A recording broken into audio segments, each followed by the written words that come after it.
늘 스승의 날이 되면 미안하고 후회스럽죠. 여러분에게 여하튼 모든 교사들이 막 같은 마음이겠지만 스승의 날이라고 하는 것을 또 이렇게 세우는 것은 사실 스승을 위한 날이라기보다는 배움을 받는 자들의 그러한 날이라고 생각하는 게 더 좋겠습니다. 왜냐하면 스승이 잘해서 뭐 그런 것이 아니고 배운다는 것이 감사한 일이기 때문에 그렇지 않겠어요? 그래서 오늘 또 스승의 주간 주일을 맞이해서 우리가 스승에 대한 한번 생각을 해보는 시간을 갖도록 하겠습니다. 한번 따라 하실까요? 아비의 마음으로. 하버드의 그 데탈렌 샤르 교수라고 하는 분은 가장 성공한 사람에 대한 이야기를 평생 배우는 사람이다 이렇게 말했습니다. 그래서 그들은 끊임없이 묻고 경이로운 세상을 탐험한다. 그래서 배우는 사람은 묻는다는 거죠. 나이가 15세든 115세든 지금 시련을 겪고 있든지 아니면 최고의 전성기에 있든지 어느 시기에 상관없이 자신을 위한 교육과정을 만드는 사람, 그 사람이 바로 성공하는 사람이다. 이렇게 말합니다. 유대인들 사이에서도 같은 명언이 있습니다. 이 세상에서 가장 현명한 사람은 누구인가? 그는 모든 사람에게 늘 배우는 사람이다. 이렇게 말합니다. 그러니까 배우는 사람은 현명하고요. 그 사람은 성공한 사람이다. 성경은 이렇게 그렇게 말들을 배움에 대하여 말해주고 있다는 것이죠. 이것이 왜 중요하냐면 내가 스승이 있다는 것은 매우 귀한 일입니다. 스승이 없다면 여러분 그 사람은 사실은 브레이크 고장난 자동차 같을 수 있고 그래요. 그래서 스승이 있다라고 하는 것은 자기 자신을 위하여 매우 유익한 일이다. 나를 통제해 줄 수 있는 사람, 내 브레이크를 밟아줄 수 있는 사람, 그리고 치우쳐져 있는 나를 다시 바른 길이 어느 길인가 이렇게 말해줄 수 있는 그러한 사람. 그래서 우리의 삶 가운데 스승을 둔다라고 하는 것은 매우 중요한 일이다. 그래서 여러분들이 사실 우리가 이제 제가 뭐 늘 그런 얘기하지만 이제 어른이 되고 나이가 26 사회생활을 하면 사실은 이제 부모님 말도 잘 안 들어요. 이제 부모님도 그 말이 뭐 이제 뭐 자기네들이 더 항상 잘나가지고 이제는 잘 안 듣습니다. 그래서 맨날 그죠. 뭐 자기네들이 세상 다 아는 줄 알고 이야기하잖아요. 그런데 그렇게 어른이 돼서 자기를 가르치는 스승이 없으면 그럼 그 사람의 삶은 참 고독해질 수밖에 없다는 거죠. 그래서 여러분 스승을 둔다라고 하는 것은 얼마나 감사한 일이고 기쁜 일인지 모릅니다. 그리고 그러한 스승이 여러분의 삶에 여러분 있기를 주님으로 축복합니다. 그래서 오늘은 이 스승들이 어떻게 그러면 가르치는 자가 되는가. 물론 교사들에 대한 설교지만 부모에 대한 것도 같은 것입니다. 그래서 첫 번째가 뭐냐면 여러분 아비가 되라는 거잖아요. 이 아비가 되는 방법이 오늘 사도 바울은 그리스도 안에서 1만 스승이 있다는 거예요. 1만 스승. 근데 이 1만 스승은 그러니까 다 그냥 가르치는 자들이죠. 가르치는 자들. 그런데 아비는 많지 않다. 그래서 그리스도 예수 안에서 내가 복음으로 너희를 낳았다. 그러니까 아비라고 하는 것은 낳음을 말하는 것인데 이 낳음이 다른데 이 낳음은 뭐냐면 잉태의 고통이 있다는 거죠. 그러니까 여러분 뭐 남자들은 잘 뭐 이거 모를 수 있겠지만 여러분 이 모성애라는 것 굉장하잖아요. 이 모성애가 왜 굉장하냐면 자기가 낳았기 때문에 그렇습니다. 내가 배 아파서 낳았기 때문에 그래요. 그래서 그 모성애가 굉장한 겁니다. 왜냐하면 내가 낳아서 아파갖고 낳았거든요. 나를 아프게 한 놈이거든요. 그런데 그게 그 모성애가 여러분 이 잉태의 이 아픔으로 인해서 그를 낳은 고통, 그 낳은 고통이 여러분 그 마음에 있게 되는 거예요. 그러니까 교사는 여러분 그냥 가르치는 자가 되는 것이 아니라 낳는 자가 되어야 한다는 것입니다. 그러니까 잉태의 고통이 있고 해산의 수고가 있어야 돼요. 잉태의 고통과 해산의 수고가 없으면 그냥 교사가 돼요. 그냥 가르치는 자가 되는 것입니다. 그러나 잉태와 해산의 수고가 있으면 여러분 모든 인간관계가 이것이 다 마찬가지거든요. 여러분 정말로 깊은 은혜의 관계를 서로가 유지하는 것에는 잉태와 해산이 필요합니다. 그래서 이 잉태와 해산의 인간관계를 맺지 못하면 여러분 거기에는 진정성 있는 관계가 이루어질 수 없고 그냥 형식적인 관계가 되는 거예요. 형식적인 관계. 그래서 그 어린 왕자에 보면 여우가 그러잖아요. 막 여우가 있으니까 어린 왕자가 가가지고 친해지려고 막 그러니까 도망가잖아요. 여우가 자꾸. 그리고 너는 나랑 친할 수 없다고. 그래서 왜 그러냐고 그러니까 네가 나랑 친해지려면 너는 나를 길들여야 한다고. 그죠? 이 말이 굉장히 멋있는 말이거든요. 우리나라 번역을 길들여로 해서 좀 이해를 잘 못할 수 있겠지만 그게 아니라 서로가 서로를 경험해야 된다는 얘기입니다. 그러고 나서야 서로를 인정하고 서로를 받아들일 때, 그죠? 그래서 여러분 집에 있는 동물들도 길들여진다는 게 여러분 이제 자기 주인을 알아요. 서로 압니다. 그죠? 여러분 예수님의 제자가 된다는 건 여러분 양은 내 음성을 알고, 그죠? 목자도 제 양을 안다 그랬어요. 이게 뭐냐면 그냥 되는 게 아닙니다. 여러분 잉태와 해산의 수고가 그 안에 일어났기 때문에 그런 겁니다. 주님은 우리를 잉태하셨고 우리를 낳으셨습니다. 그 안에서 여러분 이제는 양은 목자의 음성을 알게 되고 양도 자기의 목자를 아는 거예요. 서로 길들여진 겁니다. 이것 때문에 사실은 이제 아비가 되는 것이죠. 여러분 가르친다라고 하는 것에는요. 여러분 부모로 살아보셔서 알잖아요. 여러분 자녀들 키울 때 여러분 순탄합니까? 그냥 뭐 우리 자식은요 평생 한 번도 말썽을 씌운 적이 물론 그럴 수 있어요. 진짜 말썽 한 번도 안 피우는 그런 자녀들이 있을 수도 있지만 여러분 살면서 자녀들은요 내 마음에 늘 어디 한 구석 아픔을 가지게 됩니다. 그것이 바로 자녀를 키우는 여러분 해산의 고통인 것들이에요. 그래서 여러분 오늘 1만 스승이 있지만 사도 바울은 내가 복음으로써 너희를 낳았다. 액면적으로는 고린도 교회를 개척했기 때문에 그렇습니다. 그래서 직접 복음으로 양육하고 가르쳐서 여러분 어느 수준에 이르기까지 고린도 교회 성도들을 사도 바울이 만들어낸 거예요. 여러분 정말 사람을 어느 수준 이상으로 만들어낸다라고 하는 이 부분들은요. 정말 예전에는 이제 진짜 스승님들이 계셨잖아요. 요즘은 그냥 가르치는 교사가 대부분이지만 그런 스승들은 정말로 그 잉태와 해산과 잉태의 그 수고들을 마다하지 않았다는 거예요. 그래서 우리나라는 예전에 스승님의 그림자도 밟지 않고, 그죠? 스승의 똥은 개도 안 먹는다 그래요. 그런 말을 할 정도로 여러분 스승들은 고통과 그 잉태와 해산의 수고들을 감당하는 분들로 우리가 알고 있었다는 것입니다. 여러분 교사와 부모는요 아이들 그냥 키우는 거 아닙니다. 바로 잉태와 해산의 수고를 감당하며 길들여지는 것입니다. 그래서 서로를 이해할 수 있게 되는 거예요. 사실은 부부관계도 그렇습니다. 여러분 자기의 것만 가지고 주장하면 얼마 못 가요. 근데 서로가 서로 어떻게 되냐면 길들여져 갑니다.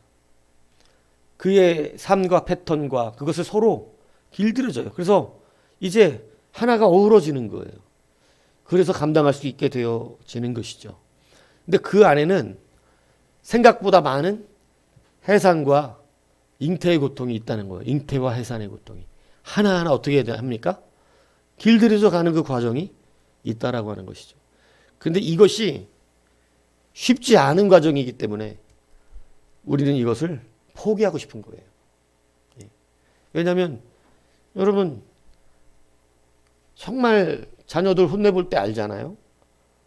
그냥 내비두는 게 편하지. 잘못했어도 정말로 혼내고 나면 가장 가슴 아픈 건 부모들 아니겠어요? 그렇듯이 그 안에는 여러분 이 해산과 잉태의 고통들을 하나하나 겪으며 넘어가야 되는 그러한 과정이 있다라고 하는 것입니다. 여러분 그래서 일만 스승의 자리가 아니라 참 아비의 자리에 우리가 비록 그것이 약간은 어렵고 힘들고 고통스러울지라도 그것을 감당해낼 수 있는 부모와 교사들이 다 되기를 축복합니다. 여러분 그것을 통해서 여러분 나음이 일어난다는 거죠. 나음이. 정말 제자가 일어나게 된다라고 하는 것입니다. 그래서 첫 번째는 어떠한 아비의 마음이 뭐냐? 아비의 마음 첫 번째는 뭐냐면요. 포기하지 않는 그리고 맡기는 그러한 자의 삶을 산다는 것입니다. 저는 기억나는 두 분의 선생님이 계십니다. 주일학교 때, 교회 학교를 다닐 때 두 분의 선생님이 기억나요. 고교 시절에 아주 말썽꾸러기 개구장이 삼총사가 있었어요. 그 중에 하나가 저예요. 근데 어쨌든 우리 교회에서 우리를 맡는 선생님마다 다 혀를 내둘렀습니다. 그러니까 우리를 반이 바뀌잖아요. 1년에 한 번씩. 우리 반을 바뀔 때 보면 우리를 다 안 맡으려고 그래요. 그러니까 교사회의에 못 들어가서 모르겠는데 교사회의 할 때 우리가 들어가 있는 새 친구가 들어가 있는 반은 서로 안 맡겠다고 미루었던 것 같아. 안 맡는다고. 왜 그러냐면 우리는 선생님이 공과 공부를 못해요. 우리를 맡은 반은. 하도 떠들어대고 말장난을 해대가지고 근데 한번 우리를 맡았던 선생님이 있어요. 안양에 있는 오리온이라는 옛날 회사가 있어. 지금도 있는지 모르겠지만 오리온이라는 회사가 있었어요. 큰 회사죠. 근데 그 공장에 이 회사에 평범하게 생산직 직원으로 일하시던 분인데 우리 선생님이 되셨어요. 근데 얼마나 우리가 까부냐면 보통 선생님들이 막 성경 공부 공부하면서 자 예수님을 은 30에 팔아먹은 사람이 누굽니까? 그러면 보통은 가룟 유다요 이렇게 하잖아요. 근데 우리는 덕수요 이래요. 아니 우리 저기 말씀 시간에 장난하면 안 돼요. 그럼 옆에서 또 그래요. 저도 봤어요.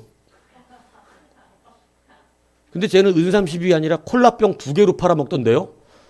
막 이러면 선생님이 막 그러는 거 아니에요. 다 집중하세요. 이러고 뭔 말만 하면 막 그냥 막 자 이렇게 해서 우리는 이런 사람이 되면 안 돼요. 그럼 막 우리는 막 이러면서 막 옆에 친구를 계속 가르치고 막 이러고 공과가 형성이 안 되는 거예요. 예. 자 얘들아 좀 조용히 좀 해라 이러면 그럼 선생님도 좀 조용히 좀 해주셨으면 좋겠습니다. 이건 진짜 항상 공과가 그래요. 공과 진도가 안 나와요. 얼마나 막 까불고 막 하고 그러니까 이러는지 그러니까 우리가 그렇게 개구장이니까 도무지 우리를 힘들어했어요. 그런데 이 선생님은 그렇게 우리가 장난치는데도 여러분 막 평일날 회사 다니시는 분이잖아요. 평일날 연락을 해서 쫓아와요. 그리고 어디 떡볶이집 가서 떡볶이 사주고 막 이래요. 그러면 어떻게 해야 돼요? 그 다음 주에는 떡볶이 먹은 게 있잖아. 근데 우리는 그런 거 관계가 없어요. 여전히 우리는 뭔 말만 하면 그죠? 여리고성 뭐 어쩌고 막 여보시오 막 이런 이상한 농담이나 해대고 막 여하튼 선생님이 골치가 아팠어요. 막 말꼬리 잡는 장난 되게 잘했거든요. 말꼬리 잡는 장난. 근데 그런 장난으로 어쨌든 공과 시간 내내 도무지 가르칠 수가 없는 그런 거예요. 그리고 선생님 물어보잖아요. 장래 희망이 뭐냐? 그럼 저는 그렇게 까불어 놓고 목사님이요 이래요. 이 앞뒤가 너무 안 맞죠. 막 공과를 듣지도 않고 정말 버릇없고 까불고 이런데 장래 희망이 뭐냐 그러면 목사님이라 그러는 거예요. 그러니까 이 선생님이 볼 때 이거 뭐 말이 앞뒤가 안 맞는 거 아니겠어요? 그런데 그걸 참 어떻게 잘 잡아주고 싶었던 것 같아요. 자기 집에 데려가서 식사를 차려주시는 것도 한두 번이 아니었습니다.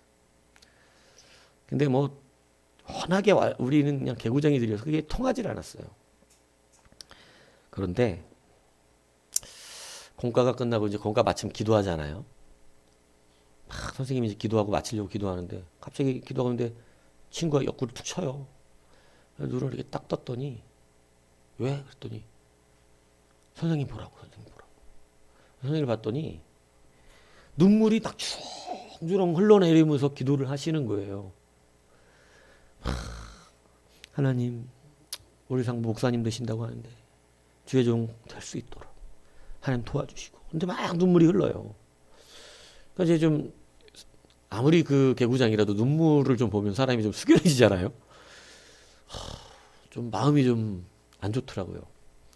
근데 그 다음 주에도 한쪽 눈을 뜨고 이렇게 보면 또 눈물을 흘리고 기도를 해요.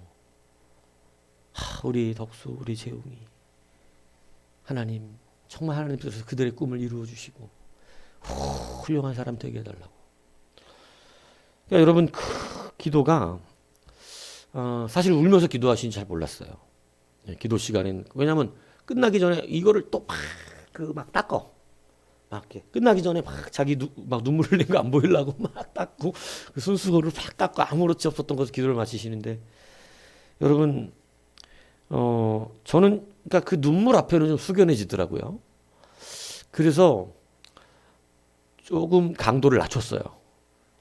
많이 까불던 거를 조금 까부는 걸로 이러시면서 그 선생님과 1년을 지냈어요. 1년을 지내고 이제 선생님이 바뀌었어요. 그 선생님 특히 우리 가운데 제가 기억이 나는 것은 항상 다른 선생님과 달랐던 것이 뭐냐면, 이 선생님은 1년 내내 한 번도 우리를 포기하지 않는 거예요. 그러니까 다른 선생님들 포기하거든요. 한 달 못 갔습니다, 우리 포기하는데. 근데 1년 내내 포기를 하지 않는 거예요. 계속 끊임없이 직장 끝나고 와가지고 우리를 불러내는 적 일주일에 한 2번은 불렀던 것 같아요. 막 선생님 만나자 막 이러면서. 그러니까 그 떡볶이 값만 해도 여러분 그렇게 갔다가 저기 하는데, 어떻게 참 저는 그때는 몰랐어요, 그때는. 근데 지금은 그런 교사도 사실 보기가 어렵습니다. 시간 내서 회사 끝나고 피곤할 텐데 우리 불러가지고 떡볶이 사주고 얘기해주고, 그럼 참 엄청난, 그때 당시 지금 생각해 보면 그때 선생님들은 정말 다 훌륭하셨던 것 같아요. 자기 집에 데려가고 뭐 사주고 막 이런 아낌이 없는 그러한 지도를 해주셨어요. 근데 다 그랬어, 선생님들. 근데 이 선생님한테 내가 느꼈던 것은 1년 동안, 야, 드디어 이제 우리 놨다. 우리가 선생님들 다 막 그 별명별로 불렀거든요. 교학교 선생님들도. 막 누구는 꼰대, 누구는 막 그냥 이런 막 별명들을 막 우리 막 불러갖고, 야, 꼰대 우리 포기했어. 꼰대 우리 포기했어. 야, 이제 우리 신경 안 써, 꼰대. 막 이런 식으로 얘기했었거든요. 근데 그 선생님은 포기를 안 해요. 그러면서 어느 날 그런 얘기를 하시더라고요. 나는 가난한 집에서 태어나서 공부를 하고 싶어도 못했다. 그래서 돈 벌어서 집에 갖다 줘야 돼서 나는 공고를 갔다. 그리고 공장에 취업해서 지금까지 열심히 살았다. 그런데 지금 다시 도전해 보려고 한다. 나는 이제 대학을 못 나온 선생님이지만 나 다시 이제 대학 가려고 그런다. 도전할 거다. 선생님도 도전할 테니 니들도 최선을 다해서 열심히 니들의 꿈을 향해 달려갔으면 좋겠다. 뭐 이렇게 얘기를 해주시는 거예요. 근데 그때 당시에는 그런 말이 들리지 않습니다. 근데 이 선생님은 끝까지 우리와 계속해서 포기하지 않는 그러한 모습으로 저는 그분 기억이 그렇게 나요. 그런데 또 한 분이 기억이 나요. 공과가 마지막 학년으로 넘어가는 마지막 날이었습니다. 역시 1년 동안 공과를 제대로 한 적이 없어요. 정말 심각했어요, 제가 생각해도. 맨날 그냥 막 누구 얘기만 하면 막 그 말썽을 피우고 그랬으니까. 근데 이 선생님이 마지막 날 그러는 거예요. 나는 다시는 너희 같은 놈들을 맞는 일은 없을 것이다. 그러더라고요. 그래서 막 꺼들고 있었는데 그 말을 하니까 갑자기 다 집중이 되는 거예요. 얼라리? 이러면서 그렇게. 너희 같은 놈들을 다시는 맞는 일이 없다. 너희는 최악이다. 니들은 아주 질나는 놈들이고, 그리고 어떤 괜찮은 반이 있었어요. 거기 괜찮은 반은 진짜 거긴 제가 봐도 완전 범생이들이에요. 그냥 막 열심히 선생님이 하라는 거 잘하고 막 그런 반이 있었는데 그 반하고 비교를 하면서 저 반은 봐라. 근데 니네들은 구제불능이다. 구제불능. 니들은 안 된다. 얘네들은. 이래서 다시는 우리 같은 놈들을 안 맡을 거라는 거예요. 그냥 죄송합니다 선생님 이래야 되는데 우리도 다시는 선생님 같은 분 만나기 싫거든요. 이랬어요. 그러니까 이게 얼마나 버릇이 없었는지 아시겠죠? 근데 여러분 이 두 선생님이 기억에 남는 것이 참 희한하지만 저는 지금 다른 선생님 사실 뭐 이렇게 막 기억이 나지 않아요. 근데 딱 이 두 선생님이 기억이 나요. 이 두 선생님이 주일학교에 기억나는 이유가 뭘까 가만히 생각해 봤어요. 저도 스승의 날을 맞이하면서. 왜 이 두 선생님이 기억날까? 그랬더니 단 한 가지의 차이점이었어요. 한 분은 우리를 어떻게 했어요? 그냥 포기해버렸어요. 니들은 구제불능, 니들은 안 돼. 근데 한 분은 끝까지 어떻게든지 좀 사람 좀 만들어 보고 싶었던 것 같아요. 막 끝까지 포기하지 않고 우리를 마지막 날까지 자기도 이제 대학교 다시 도전할 거니까 니들도 꿈을 버리지 마라. 니들 될 수 있으니까 열심히 해봐라. 이렇게 이야기를 해주셨던 거예요. 모든 선생님이 기억에 남지 않았는데요. 왜냐하면 선생님하고 잘 지낸 적이 없어요. 그런데 딱 두 선생님이 기억에 남는데 하나는 포기한 선생님이고 하나는 포기하지 않은 선생님이었습니다. 한 선생님은 울면서 자기가 못하니까 누구에게 맡겼냐면 계속 하나님께 맡겼어요. 하나님 이 아이들을 하나님 붙들어 주실 줄로 믿습니다. 그러니까 늘 기도가 그러니까 여러분 선생님이 못 변화시켜요 우리. 근데 그 노력을 죽으라고 하면서 하나님께 맡기는 그러한 기도를 하시더라고요. 여러분 그래서 참된 아비로서 가르치는 선생님은 포기하지 않습니다. 선생님은 포기를 해요. 그냥 교사는 포기를 하지만 아비의 마음을 가진 자는 결단코 포기하지 않습니다. 그래서 그 포기하지 않음이 어떻게까지 나는 할 수 없죠. 나는 할 수 없어요. 나는 할 수 없지만 그것을 어떻게 하냐면 하나님께 맡김으로써 포기하지 않아요. 이게 아비된 교사의 모습이라는 거예요.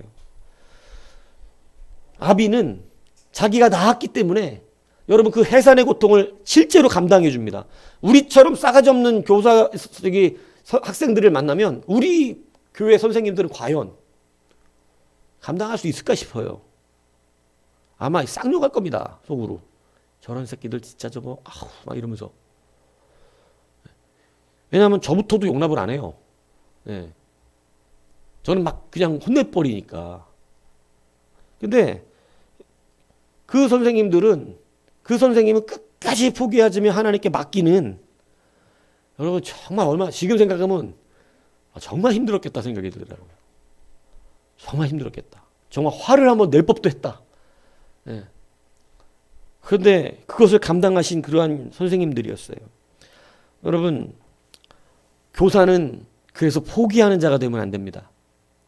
교사는 끝까지 여러분 그들을 감당해내는데 여러분 우리는 할 수 없어요. 우리는 할 수 없으니까 그것을 하나님께 맡기는 자가 되어야 한다는 거예요. 사도 바울이 고린도 교회나 어떠한 자기 가르친 사람들을 여러분 떠나거나 그들을 보낼 때 그가 늘 했던 말이 있어요. 은혜와 긍휼에 하나님의 은혜와 긍휼 앞에 그들을 어떻게 한다고요? 맡기노라. 내가 너희를 하나님께 맡긴다. 여러분 사도 바울은 스스로 할 수 있다고 말한 것이 아니에요. 사도 바울이 가르치기는 했지만 사도 바울은 늘 누구에게 그들을 맡겼다 그래요? 하나님께 맡기는 그러한 선생님이었어요. 여러분 선생님이든 부모님이든 여러분 내가 할 수 없다는 사실을 알아야 합니다.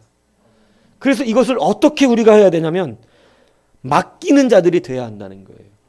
예수님께서 늘상 사역을 하시면서 하셨던 것이 뭐냐면 우리를 하나님께 맡긴다는 것이었어요.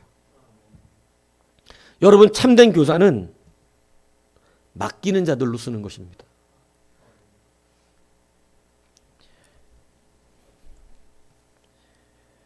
주님이 십자가에서도요, 돌아가시는 그 순간까지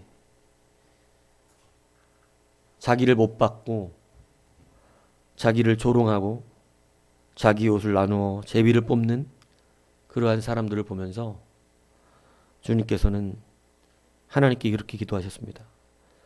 아버지, 저들의 죄를 사하여 주옵소서. 자기들이 하는 것을 알지 못함입니다.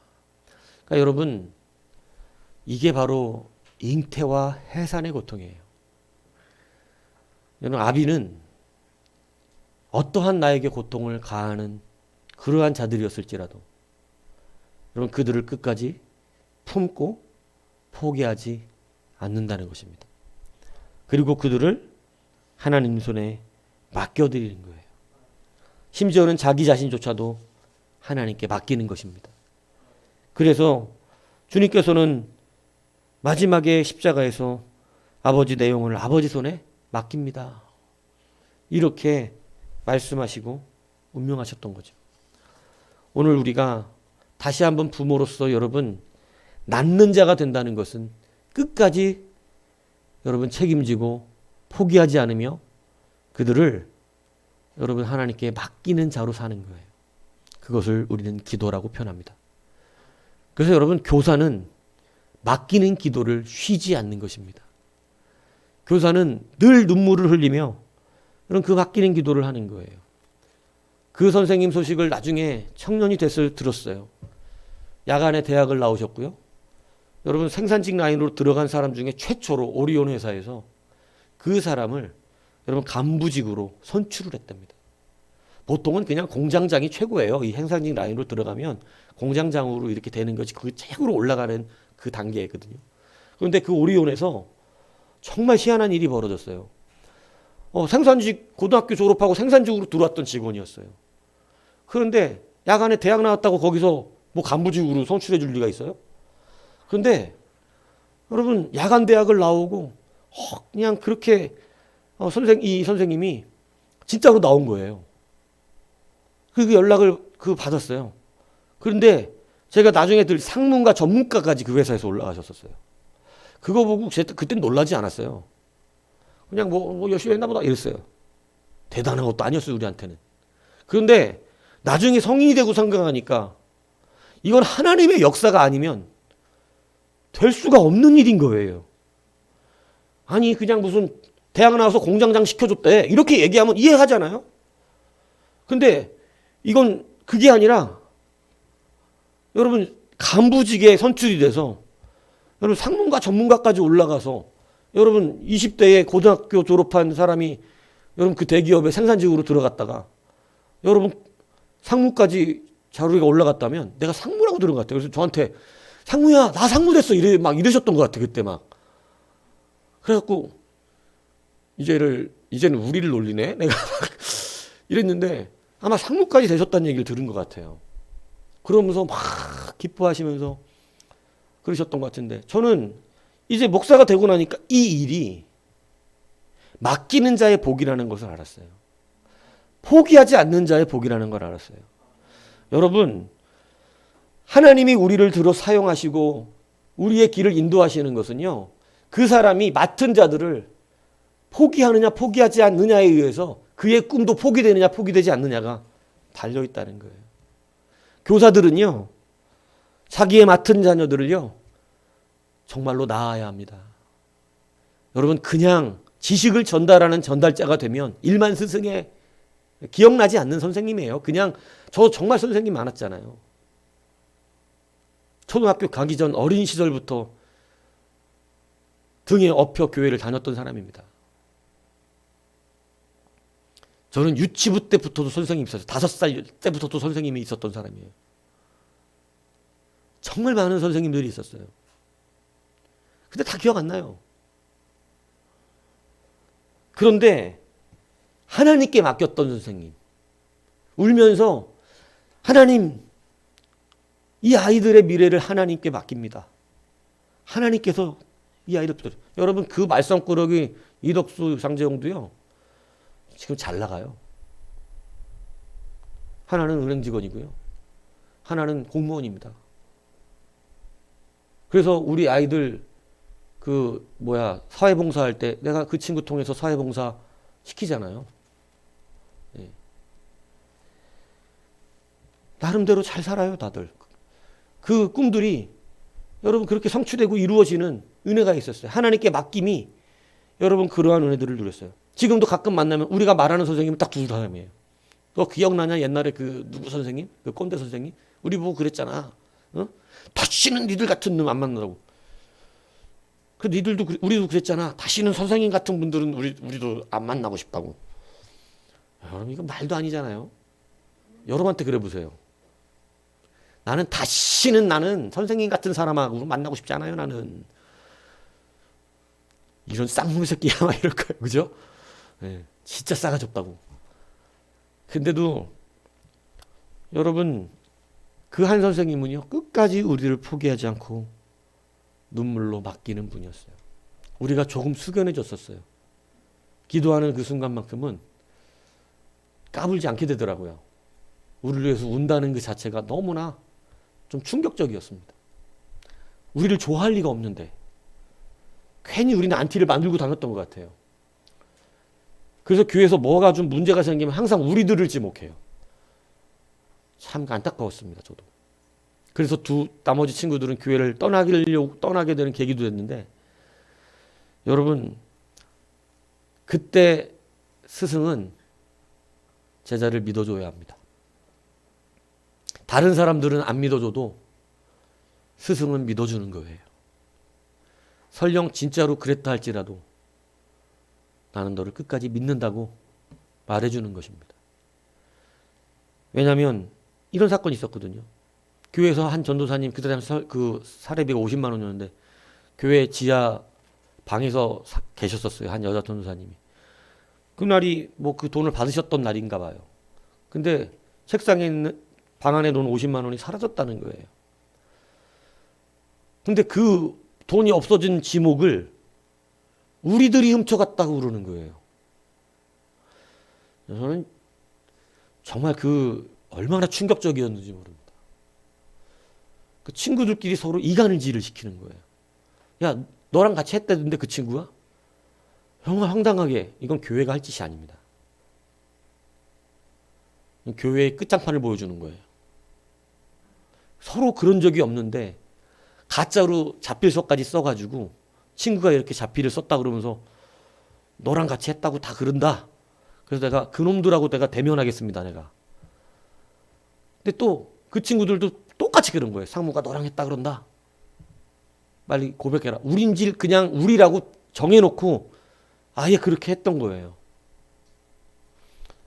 근데 여러분 우리 반 선생님이 우리를 믿어주시더라고. 얘네들이 까불기는 하지만 얘네들이 그런 일을 할 애들은 아닙니다. 어떻게 애들을 불러다 놓고 이렇게 말합니까? 이건 말도 안 됩니다. 그때 전도사님이 막 그랬거든요. 우리한테. 한 사람씩 불러다가 막. 그러니까 교회는 이미 어른들 전체가 다 우리가 그랬다고 생각을 하고 있는 거예요. 그 많은 사람들. 심지어는 우리 선배들까지도 우리가 그랬다고 지목을 한 거예요. 근데 우리는 셋 다 그런 적이 없어요. 그 글씨도 내가 친구들 글씨를 잘 아는데 어른 글씨 정자체. 그러니까 이거 넣어서 누가 써갖고 온 거야 대체. 이래갖고 친구들이 이간질까지 한 거예요. 이게 우리가 얼마나 말썽꾸러기였으면 그랬는 줄 아시겠죠? 근데 여러분 우리 그 선생님은 그러지 않다고 믿어주시더라고. 믿어준 게 저는 믿어준 건지 일단 그렇게 말씀해 주신 건지는 사실 그때 잘 모르겠어요. 근데 우리 편을 들어주시더라고 그때는. 근데 그것이 여러분 아비의 마음인 줄로 믿습니다. 교사는 끝까지 자기의 가르치는 자들을 포기하지 않아야 합니다. 그 포기하지 않는다는 것은 그가 비록 못된 짓을 했어도 어떤 세상 사람이 볼 때 나쁜 짓을 했어 보여도 너는 그런 놈이야 라고 하는 것이 아니라는 거죠. 끝까지 여러분 실수하고 많이 잘못할 수 있어요. 근데 그놈한테 너는 역시 구제불능이야. 이거는 아비이기를 포기하는 겁니다. 걔가 무언가를 잘못했어도 여러분 그 아이에게는 너는 반드시 잘 될 거야. 너는 하나님이 함께 하셔. 넌 내가 너 이런 애라고 난 생각하지 않아. 여러분 이것이 아비됨이에요. 여러분 기억나는 교사가 되십시오. 포기하지 않아야 합니다. 때로 우리 같은 제자들을 만나면 교사부터 때려치고 싶을 겁니다. 하지만 포기하지 마시고 하나님께 맡겨드리는 여러분이 되십시오. 그것이 참된 교사와 부모의 길이라고 하는 것을 여러분 다시 한번 새기기를 바랍니다. 두 번째 아비됨은 뭐냐? 자기를 치는 것입니다. 자기를 치는 스승이 되어야 합니다. 여러분 요즘 교사들에게 찾을 수 없는 것이 뭐냐면 자기를 치는 거예요. 자기를 친다는 것은 여러분 제자들의 잘못을 두고도 자기를 치고 자기가 잘못했음을 인정하는 삶을 살아내는 것입니다. 여러분 자기를 친다는 것이 자존심이 상하는 일이거든요. 내가 잘못했음을 인정하는 것이기 때문에. 여러분 목사들도 보세요. 여러분 목사들도 자기가 잘못했다고 잘 말 안 합니다. 예. 다 성도들이 잘못이지. 성도들 보세요. 다 자기가 잘못했다고 말하지 않아요. 다 목사가 문제고 교회가 문제죠. 이 세상이 그런 풍조에 휩싸여져 있어요. 그런데 바른 교사는요. 자기를 칩니다. 자기를 쳐요. 얼마 전에 그저께죠. 어젠가 그젠가 여하튼 이충구 목사님이 갑자기 식사를 초대를 해주셔서 가서 아주 좋은 용인에 너무 큰 레스토랑이 있는데 그 무슨 정원? 영화도 찍고 그런 아주 레스토랑 유명한 데더라고요. 거기 가서 정말 맛있는 밥을 얻어 먹었어요. 근데 그 밥을 먹는데 참 감동스러운 이야기를 해주는 거예요. 딸 은보미가 있잖아요. 아시죠? 이충구 목사님네 교회 갔다 왔잖아요, 우리. 예. 그 은보미가 너무 귀엽잖아요, 애가. 그죠? 목사님 판박이거든요, 생긴 게. 그런데 그 은보미가 너무너무 화가 나게 했대요. 너무 말을 안 듣고. 정말 내 딸이라도 이건 아니다. 근데 그 꼬맹이가 얼마 전에도 한번 봤는데 아무 데나 누워요, 애가. 길바닥. 그래갖고 이왕이면 누우려면 도로 한복판에 누우라고 제가 그랬거든요. 예. 근데 그 은보미가 너무너무 말 안 들으니까 속이 상한 거예요. 근데 그날은 참을 수 없이 화가 났대요. 참을 수 없이 화가 나서 너는 안 된다. 너는 오늘 맞아야 된다. 그래갖고 회초리를 끊어가지고 이리 와! 이래갖고 그 애를 끌어다가 잡아갖고 이제 종아리를 때리려고 종아리를 그냥 너는 오늘 좀 매맞아야 돼! 이러고 이제 얼마나 화가 올라왔던지 종아리를 확 때리려고 이게 내려가는데 그 아이하고 눈이 마주친 거예요. 딱 눈이 마주치는데 이 정신껏 이 종아리가 내려가는데 그 눈이 마주치는 순간 이 회초리가 그 아이의 종아리로 날아가지를 못하고 날아가다가 자기의 다리로 내려왔다는 거예요. 도무지 때릴 수가 없더래요. 화는 너무 나는데. 그래갖고 내려가던 그 쇳자리가 자기의 종아리로 하는데 이제는 거의 반 울음 상태가 돼서 자기의 종아리를 있는 힘껏 이 부서지라고 그냥 때린 거죠. 팍 자기를 때린 거예요.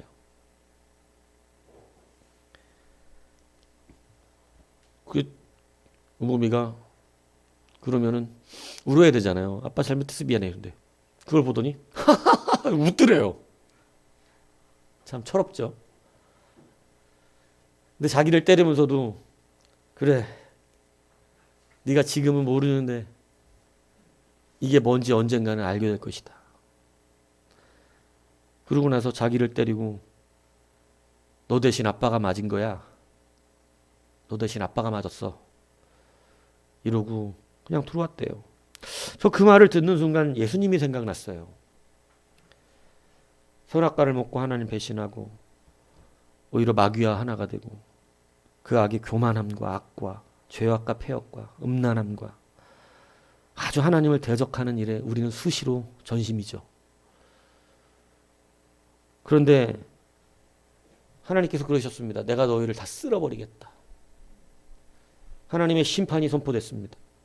그리고 그 심판의 회초리가 우리 가운데 날아오고 있었죠. 그런데 여러분, 그 회초리가 향한 것은 예수님의 등허리였어요. 그 회초리가 향한 건 예수님의 옆구리였습니다.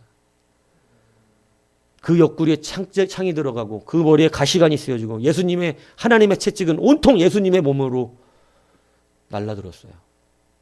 저는 이게 그 순간 그 예수님의 마음이 기억이 났어요. 너무나 아프더라고요. 그 말을 듣는데. 하나님이 우리를 치시지 못하고 자기의 몸을 찢으셨구나. 자기의 몸을 찢어서 여러분 어쩔 수 없이 우리를 치시지 못한 거예요. 자기의 몸을 찢고 자기의 몸을 때려 우리의 죄악을 용서하신 것입니다. 근데 우리는요, 십자가 앞에서 웃고 있어요. 하하.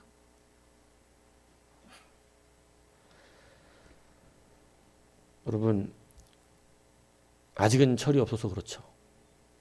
그런데 여러분, 주님이 우리의 스승이 되셨다고 하셨습니다. 주님은 아비된 스승이셨습니다. 그래서 우리를, 여러분, 우리가 맞아야 되는 채찍과 우리가 맞아야 되는 그러한 사망의 고통을 우리 주님이 대신 스스로를 치신 줄로 믿습니다. 여러분, 스승은 자기를 칩니다. 그것이 아비된 스승의 모습이죠. 미국 뉴욕시의 역대 시장들 중에 가장 존경받는 라고디아라고 하는 시장이 있습니다. 그가 시장이 되기 전에 뉴욕시 즉결 재판소 판사였는데 어느 날 빵을 훔치다가 체포되어 돌아온 노인이 있었어요. 그 노인을 재판하는데 왜 빵을 훔쳤습니까? 이렇게 물으니까 그 노인이 그럽니다. 며칠간 굶어서 너무 배가 고파서 이웃 빵집을 보니 빵이 있어 나도 모르게 빵을 훔쳐서 먹게 되었습니다. 그렇게 노인이 울먹이면서 이야기를 합니다.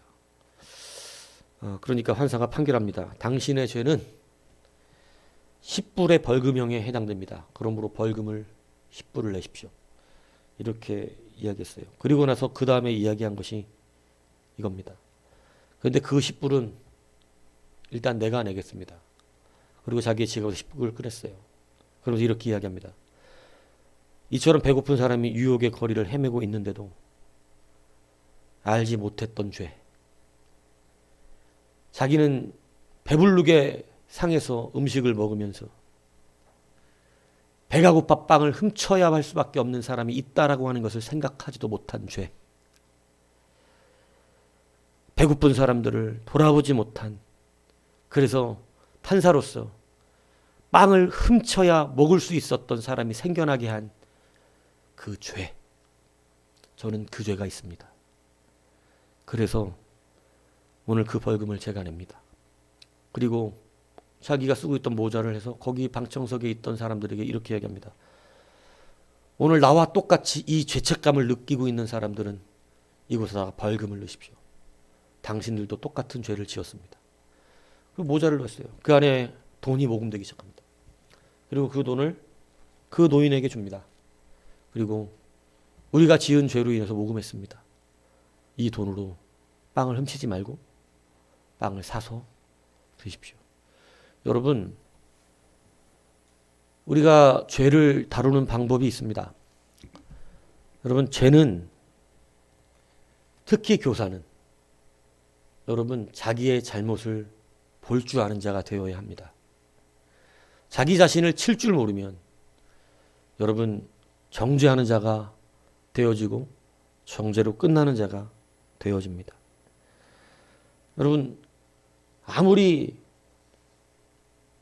좀 개구지스럽고 참 힘든 그러한 제자들을 만났다 할지라도 여러분, 그들이 그렇게 되는 것에 대한 교사로서의 역량 부족의 죄, 그만큼 기도해 주지 않는 죄, 평일날 가서 만나주지도 않는 죄, 그만큼 무릎 꿇으며 기도하지 않는 죄. 자녀들이 못났습니까? 자녀들이 말썽핍니까? 자녀들이 뭔가 내 뜻대로 안 가나요? 그러면 부모에게 무슨 죄가 있는 걸까요? 자녀를 위하여 기도하지 않는 죄, 자녀를 위하여 함께 시간을 보내지 않는 죄, 자녀들을 위해서 하나님에 맡기지 않는 죄, 자녀들을 위해서 여러분 내가 함께 그 시간들과 모든 것들을 같이 고민해주고 염려해주지 않았던 죄, 자기 자신을 치지 않고 자녀에게만 뭐라 그랬던 죄, 이 죄가 있어요. 여러분 교사들이 이 시대에 왜 이제는 인정받지 못하게 되었을까요? 교사들이 인정받지 못하는 이유는 여러분 자기를 치지 않고 제자들만 치기 때문에 그렇습니다. 히브리서 13장 17절에 너희를 인도하는 자들에게 순종하고 복종하라. 그들은 너희 영혼을 위하여 경성하기를 자기 신들이 청산할 자인 것 같이 하느니라. 가르치는 자는 여러분 자기가 맡은 자의 영혼들을 위해서 그들의 죄와 허물과 연약함과 모든 이 문제까지라도 마치 그 죄를, 그 연약함들을 내가 청산할 자인 것처럼, 내가 지은 것처럼 그렇게 그것을 붙들고 그렇게 사역을 감당하기 때문이라는 것입니다. 그래서 그들이 존경받는 거예요. 그런데 이 시대에 여러분 교사와 부모들의 이 원리가 무너져 버린 것이죠. 여러분 이 시간에 다시 한번 이제 우리도 부모로서 교사로서 자신의 죄를 청산할 것처럼 이제 아이들 앞에 서시기를 바랍니다. 여러분 아이들은 제가 늘 말하지만 말하는 대로 자라지 않고 보는 대로 자랍니다. 그렇기 때문에 여러분 이제는 이 아이들, 우리가 가르치는 그 귀한 자녀들에게 자기의 죄를 청산할 자인 것처럼 그 아이들을 대우하십시오. 그러면요 거기에는 반드시 뭐가 일어나냐면 변화가 일어납니다. 그럼 부부관계도 마찬가지입니다. 서로의 문제를 탓하는 것, 이건 지금의 풍조예요. 예전에는 왜 부부 싸움을 칼로 물베기라 그랬습니까? 예, 다시 하나가 된다는 거죠. 근데 요즘은 칼로 물베기 말도 안 되는 얘기입니다. 칼로 물을 가르는데 물이 갈라져 버려요. 왜 그렇습니까? 지금 무엇이 빠졌기 때문에 그렇습니까? 오늘 말씀드린 여러분 이제는 포기해버리기 때문에 그래요. 그리고 하나님께 맡김이 없어요. 내가 할 수 없으면 못한다고 생각해요. 그러나 그렇지 않아요. 여러분 그 개구장이 말가닥 정말로 그 기도대로 목사가 됐어요. 하나님이 하시면 되더라고요. 여러분이 못하는 건 당연한 겁니다. 오히려 여러분이 하려고 그러니까 문제죠. 여러분 맡기셔야 된다는 거예요. 바른 교사는 맡기는 것입니다. 바른 부모는 포기하지 않고 맡깁니다. 하나님께 맡겨드려요. 내가 운전대 잡지 않습니다. 하나님께 맡기는 교사. 여러분 자기가 하려고 했던 교사들마다 우리한테 지쳤어요. 자기가 하려고 하는 사람마다 우리 삼총사들을 이길 수가 없었어요. 얼마나 말도 잘했는지 몰라요 그때. 그냥 감당할 수가 없어요. 말꼬리에 말꼬리를 잡고 꼬리에 꼬리를 잡고 자기가 맡기질 못하니까 분노가 올라오고 맡기지 못하니까 여러분 감당할 수가 없는 거죠. 그러나 이제 교사된 그리고 부모된 우리들은 여러분 맡기실 수 있는 은혜가 있길 바랍니다. 눈물로 맡기십시오. 내 자녀를, 이 아이들을 하나님 맡아주십시오. 이것이 여러분 그들을 변화시키는 역사예요. 여러분 그리고 그들의 연약함을 내 죄처럼 여기십시오. 내 죄처럼 여기지 않으면 여러분 그냥 정죄만 하고 그들의 잘못만 보이지 함께 울 수가 없습니다. 부모도 자녀들의 연약함을 가지고 내 연약함인 것으로 붙들고 청산할 것처럼 감당하는 자들이 되어야 합니다. 교사도 내가 맡은 아이들의 연약함을 한번 아이들이 교회를 안 나오면 내 죄예요, 내 죄. 내 죄. 그렇게 우리는 하나님 앞에 내 죄를 청산할 자인 것처럼 우리의 자녀들을 감당해야 될 줄로 믿습니다. 저는 예수님이 밤마다 홀로 하나님 앞에서 울며 기도하셨던 모습을 여러분이 기억하기를 바랍니다. 늦은 밤까지 기도하셨던 주님은 많은 잠을 주무시지 않습니다. 새벽 일찍 일어나 다시 그 하루에 감당해야 되는 영혼들을 위하여 기도하셨습니다.